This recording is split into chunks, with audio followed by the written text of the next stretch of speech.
شراب پھیلتی جا رہی ہے معاشرے میں، زنا پھیلتا جا رہا ہے، کوئی برائی ایسی ہے ہی نہیں کہ اس میں ریورس ہو رہے ہو.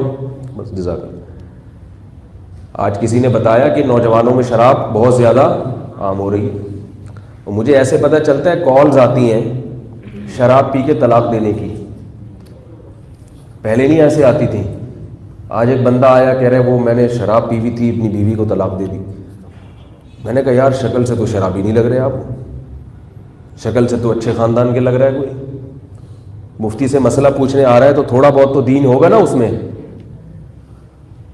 2 طلاقیں دی تھیں، 2 تو ہو گئی. نشہ خود کیا ہو، نشے میں چاقو مارو گے تو مرے گا. نشے میں اسلام میں نشہ جو ہے یہ قابل معافی جرم نہیں ہے. اسلام میں نشہ قابل معافی جرم، یاد رکھیں. گوروں کے ہاں قانون ہے کہ نشہ پی کے کسی کو مار دیا نا تو کیس تھوڑا سا سنا ہے میں نے کہ ہلکا بنتا ہے، کہ بھئی یہ دماغی توازن صحیح نہیں تھا اس کا. ہاں کہ بھئی یہ اپنے جان کر یہ کام نہیں کہ بیچارہ پی کے بیٹھ گیا تھا تو کیا ہوا.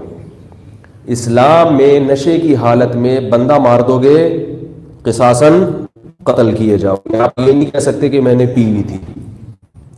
اسلام میں نشے کی حالت میں کوئی بھی کام کرو گے قابل معافی نہیں ہے. کیوں؟ اگر آپ یہ کہو گے کہ میرا دماغ کام نہیں کر رہا تھا تو شریعت کہے گی کہ جب آپ نے پی تھی اس سے پہلے تو کام کر رہا تھا نا دماغ. آپ کو پتا تھا نا کہ پینے کے بعد کچھ بھی ہو سکتا ہے، تو پی کیوں؟ ایسا کام کیا کیوں جس سے یہ جرم ہو سکتا ہے؟ تو یاد رکھو نشہ کرنے کے بعد طلاق بھی واقع ہو جاتی ہے. اب چونکہ یہ میرا مسئلہ جب یوٹیوب پہ جائے گا تو فوراً میرے خلاف کمنٹس آنا شروع ہو جائیں گے اور حدیثیں پیش کرنا لوگ شروع کر دیں گے، لا طلاق ولا عتاق فی اغلاق، اور کہیں گے یہ مفتی لوگ قرآن و حدیث کو نہیں مانتے، یہ اندھے مقلد ہیں. حدیث میں تو آتا ہے کہ جب انسان پر رائے اور فکر کے دروازے بند ہو جائیں تو طلاق واقع نہیں ہوتی، کیونکہ لا طلاق ولا عتاق فی اغلاق. اغلاق کہتے ہیں رائے فکر کے دروازے بند ہو جائیں. تو میں تھوڑی سی اس کی بھی ڈیٹیل بیان کر دوں. حدیث کا یہ مطلب نہیں ہے جو بیان کیا جا رہا ہے. اغلاق کہتے ہیں تالا پڑ جانا، غلق عربی میں کہتے ہیں تالے کو، مغلق بند شدہ چیز کو. تو اس حدیث کا صحیح مطلب یہ ہے کہ جب انسان میں سوچنے سمجھنے کی صلاحیت بالکل مفلوج ہو جائے، جیسے کہ پاگل، مجنون، دیوانہ یا سوتا ہوا آدمی. بعض دفعہ لوگ خواب میں سو رہے ہوتے ہیں اور منہ سے طلاق نکل رہی ہوتی ہے، اس وقت انسان کو الفاظ پہ ذرہ برابر بھی کنٹرول نہیں ہوتا، تو ایسے آدمی کی طلاق نہیں ہوتی. نشے میں انسان ایسا مفلوج نہیں ہو جاتا کہ اسے پتہ ہی نہ ہو کہ میں کیا کہہ رہا ہوں. اس کی 2 دلیلیں ہیں، سمجھ رہے ہو؟ اس کی کتنی دلیلیں ہیں؟ کس بات کی 2 دلیلیں؟ کہ نشے میں انسان بالکل یعنی اس سینس لیس نہیں ہو جاتا، اس کے حواس کام کر رہے ہوتے ہیں. اس کی 2 دلیلیں، ایک قرآن سے اور ایک عقل سے. قرآن سے دلیل کیا ہے؟ قرآن مجید میں آتا ہے یا ایھا الذین آمنوا لا تقربوا الصلاۃ وانتم سکارا. اے ایمان والو جب نشے کی حالت میں ہو تو نماز کے قریب مت جاؤ. یہ اس وقت آیتیں نازل ہوئی تھی جب شراب مکمل حرام نہیں ہوئی تھی. آہستہ آہستہ پابندی لگی ہے نا شراب پر. شراب مکمل اس وقت حرام نہیں ہوئی تھی. تو اللہ نے کیا فرمایا کہ جب نشے کی حالت میں ہو تو نماز کے قریب مت جاؤ. یہاں خطاب کن لوگوں کو ہو رہا ہے؟ جو نشے کی حالت میں ہوں گے تو ان کی طرف قرآن کی آیت متوجہ ہو رہی ہے کہ تمہیں نماز پڑھنے کی اجازت نہیں ہے، جبکہ قرآن کسی ایسے کو خطاب کر ہی نہیں سکتا جو بالکل سینس لیس ہو. نہیں آ رہی بات سمجھ میں؟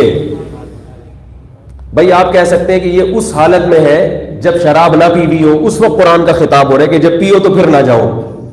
بھائی قرآن کا خطاب اس وقت متوجہ نہیں ہوگا، حکم اس وقت متوجہ ہوگا جب آپ شراب پینے کے بعد نماز کا ارادہ کریں گے. ارادے کے وقت قرآن کا یہ حکم آپ کی طرف متوجہ ہوگا کہ نہیں کرو نہیں کرو. اس کا مطلب آپ میں سینس ہے، تبھی تو اللہ شراب والے کو حکم دے رہا ہے کہ شراب پی کے یہ کام مت کرو. اس وقت شراب کی اجازت تھی نماز کے علاوہ میں، بعد میں اللہ نے پابندی لگا دی کہ نماز میں بھی، نماز سے پہلے بھی نہیں پی سکتے اور کسی بھی حالت میں نہیں پی سکتے. تو اس سے پتہ چلتا ہے کہ انسان خطاب کا مکلف ہوتا ہے، مکلف شراب کی حالت میں بھی.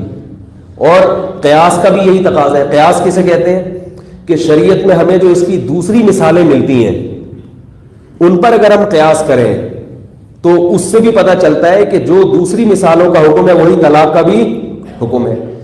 شراب پی کے اگر کوئی زنا کر لے اور کہے کہ میرے ہوش و حواس سلامت نہیں تھے تو اس پہ زنا کی سزا جاری ہوگی، حالانکہ زنا کی جو حد ہے معمولی شبہے سے بھی ساقط ہو جاتی ہے. معمولی شبہے سے بھی زنا کی حد، یعنی اگر کوئی ذرا سے بھی جنایت میں کمی آ رہی ہو نا، جرم ہلکا ہو رہا ہو کسی بھی لحاظ سے، تو حد جاری نہیں ہوتی. جبکہ شراب پی کے زنا کرے گا تو حد جاری ہوتی ہے. شراب پی کے چوری کرے گا تو حد جاری ہوتی ہے، ہاتھ کٹے گا اس کا.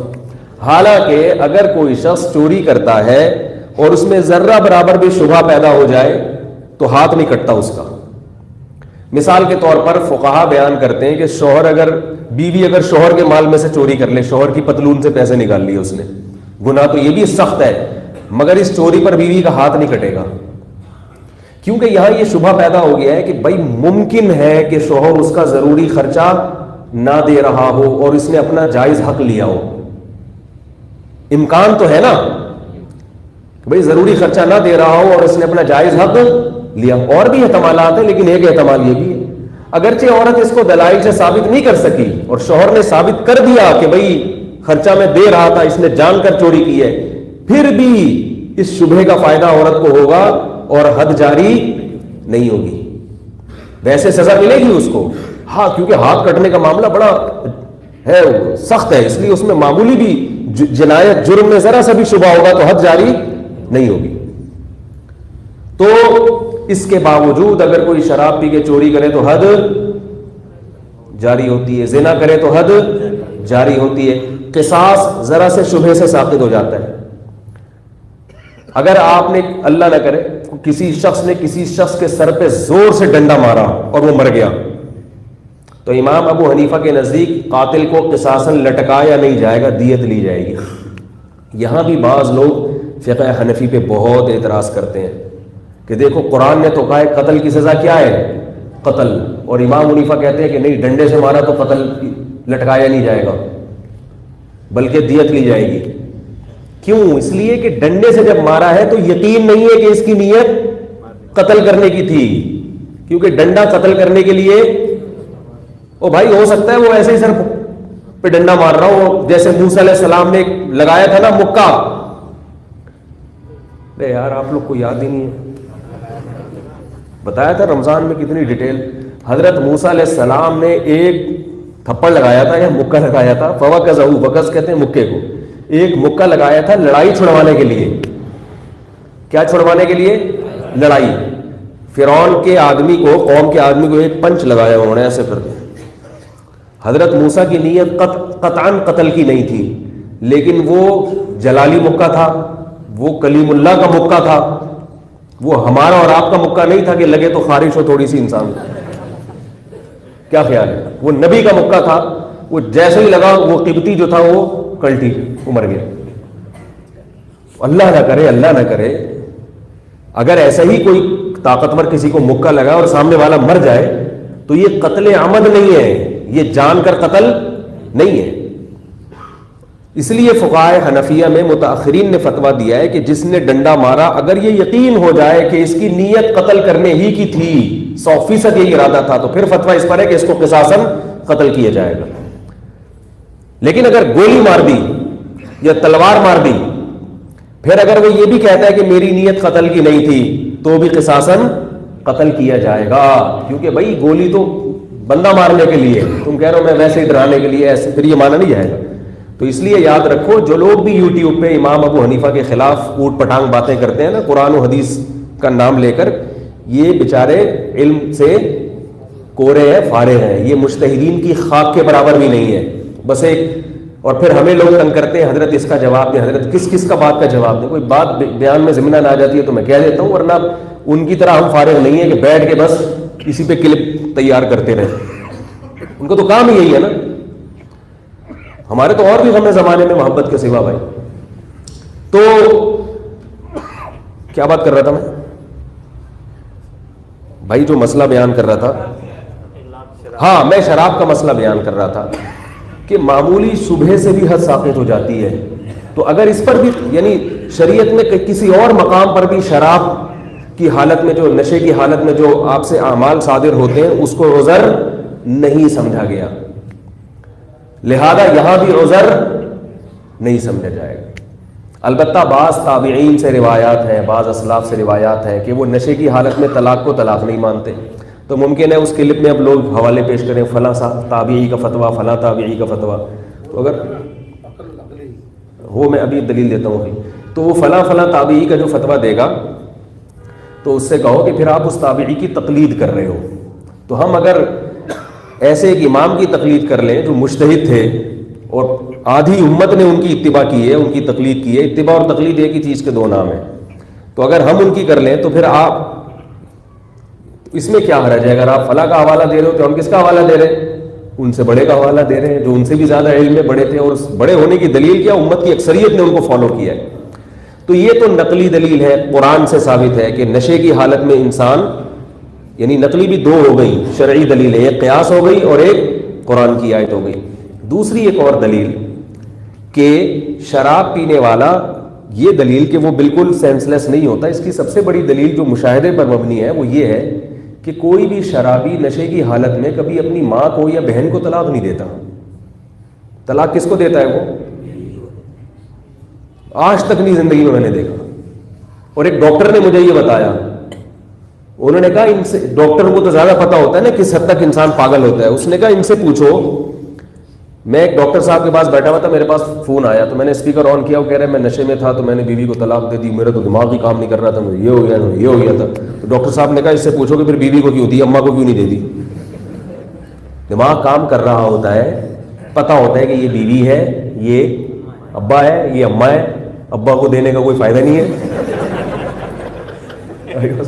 ابا کو جتنی مرضی دوں گا وہ ابا ابا ہی رہے گا، ابا سے جان نہیں چھوٹے گی، اماں کو جتنی مرضی طلاق دوں گا اماں اماں ہی رہے گی، اس کو دوں گا تو یہ چھوٹ جائے گی مجھ سے۔ آئی بات سمجھ؟ ہاں اتنی بات ضرور ہے کہ دماغ ایسے کام نہیں کر رہا ہوتا جیسے نارمل حالت میں، بالکل اس طرح نارمل بھی نہیں ہوتا۔ اس لیے فقہائے حنفیہ کہتے ہیں کہ اگر کسی نے شراب زبردستی پلا دی یا کسی نے نشے کا انجیکشن لگا دیا، پھر اگر اس نے طلاق دی ہے تو طلاق واقع نہیں ہوگی، کیونکہ پھر یہ اس میں معذور سمجھا جائے گا، اس کی طرف سے جرم اور جنایت نہیں ہوئی ہے۔ بات آ رہی ہے سمجھ میں؟ پھر کیونکہ اس نے جرم نہیں کیا، جو آدمی مجرم ہے شراب پی کیوں، اس میں تو اس جہت کو ترجیح دی جائے گی کہ اس کا دماغ کام کر رہا ہے، کیونکہ کام کر بھی رہا ہوتا ہے نہیں بھی کر رہا ہوتا، دونوں جہتیں ہوتی ہیں، اور جب زبردستی کسی نے نشے کا انجیکشن لگا دیا تو پھر اس جہت کو ترجیح دی جائے گی کہ دماغ کام نہیں کر رہا ہے، دونوں جہتیں اس میں بین بین ہے اس کا معاملہ۔ تو اس لیے یہ مسئلہ خوب سمجھ لیں۔ اور جو شرابی شراب پی کے بیوی کو طلاقیں دے دے تو ان کی خواتین بھی پریشان ہوتی ہیں کہ رو رہی ہوتی ہیں، ہاں یہ طلاق کیوں ہو گئی، اس نے تو پی ہوئی تھی۔ تو میں ان سے کہتا ہوں کہ شکر کرو طلاق دے دی، جان چھوٹی، کیونکہ یہ چاقو بھی مار سکتا تھا۔ ابھی تو کہہ رہا ہے بیگم میں نے پی ہوئی تھی، میں نے تو پتہ نہیں کیا کر دیا، طلاق دے دی، کل یہ چاقو مار کے بولے گا میں تو پی کے بیٹھا تھا۔ اس کا کیا بھروسہ ہے؟ میں نے دیکھا ہے شرابی لوگ گلیوں میں نکلتے ہیں، بندوقیں لے کے گھوم رہے ہوتے ہیں، کبھی کسی کو کبھی کسی، شراب پی کے ایک بندے نے قتل کیا باقاعدہ، اور بعد میں اس کو ندامت ہوئی۔ شراب حرام ہی اسی لیے ہے کہ اسے پینے کے بعد انسان اچھے کام نہیں کرتا، اس کا دماغ پوری طرح سلامت نہیں رہتا۔ تو یہ جو حدیث ہے کہ لا طلاق ولا عتاق فی اغلاق، جب عقل اور رائے کے دروازے بالکل بند ہو جائیں تو پھر طلاق واقع نہیں ہوتی۔ تو یہاں اغلاق ہے جب بالکل رائے اور فکر کے دروازے بند ہو جائیں، جبکہ شراب پینے کے بعد بالکل بند نہیں ہوتے۔ اختیار ناقص تو ہوتا ہے مگر کالعدم نہیں ہو جاتا۔ سمجھ رہے ہیں بات کو؟